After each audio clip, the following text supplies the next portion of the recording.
It cost advertisers about $4 million for a 30-second commercial during yesterday's Super Bowl. Add to that, even more money spent to hire talent and produce the mini spectacles. But when all is said and done, are companies getting their money's worth? Torbay is a creative director with Yield Branding. So do you have a short answer to that? Are they getting their money's worth? I think they are getting their money's worth. I think, you know, it's one of the few times during the year when actual civilians pay attention to advertising as a medium. I mean, I think most of the time we're trying to sort of interrupt whatever entertainment they're watching and steal their attention away from that. And people are actually tuning into the Super Bowl because they want to see how good the ads are. So that's a huge opportunity.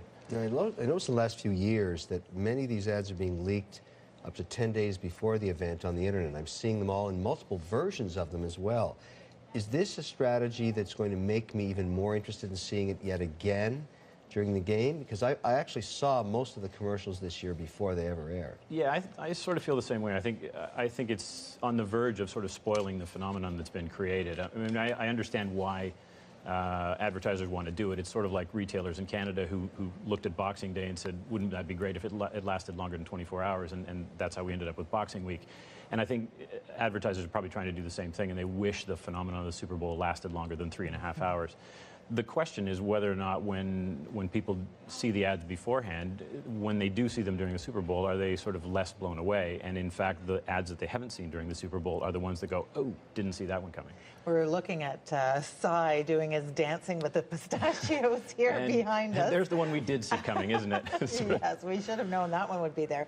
But I wanted to ask you what you thought about the BlackBerry commercial. I guess because it was such a big deal last week. Yeah, I mean, it's hard to just be a critic. I mean, I wanted to like it a little bit more. I mean, I think it was difficult for BlackBerry in that they've got a product that's got a whole bunch of really cool features. And so I think the pitfall they avoided is not doing a commercial which is just features and benefits. That they did try and find something that was going to be interesting and disruptive and memorable and sort of visually striking.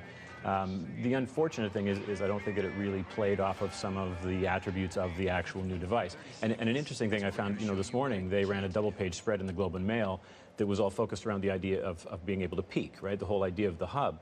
Well, peeking is a great sort of creative stepping stone to something interesting, and it's sort of too bad that they didn't take advantage of something like that and come up with a creative way of doing that in a memorable way. I'm just wondering today, if you had the task of solving for BlackBerry's issues and getting market share back, is this not just a consumer electronics business now? I mean, what else could they do? Alicia Keys, BlackBerry. In the end, are they just trying to get a buzz so that teenagers will want to buy this device? I think a buzz is going to sort of get them part of the way there. I mean, I think there are a lot of good.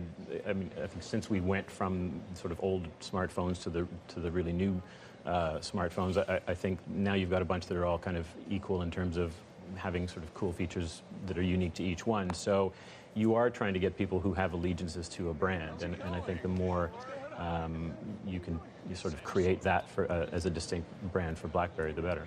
Was there any ad that you saw last night that you were excited about as a person in advertising, where you thought, wow, this is great? Yeah, the one that really jumped out for me, and it was one that only ran in the U.S., and it was interesting how much buzz it generated on Twitter and sent people heading straight there to find out for it, was the Dodge Ram spot. It was based on what can only be described, I think, as a sermon by Paul Harvey about farmers, and just a hugely emotional spot. I mean, the interesting thing about it, and from people that I spoke to who were watching the game in the U.S., is it was the third quarter, so people were kind of sick and tired of the game, a little bit sick and tired of looking at all the new ads, and in the living rooms across America, when this ad came on, the rooms just stopped because it really just came out of nowhere and smacked people. And I think that's a great example of an ad where if you'd leaked that out a couple days ahead of time, it wouldn't have worked. It had impact. Okay, well, thanks for being here. We appreciate it.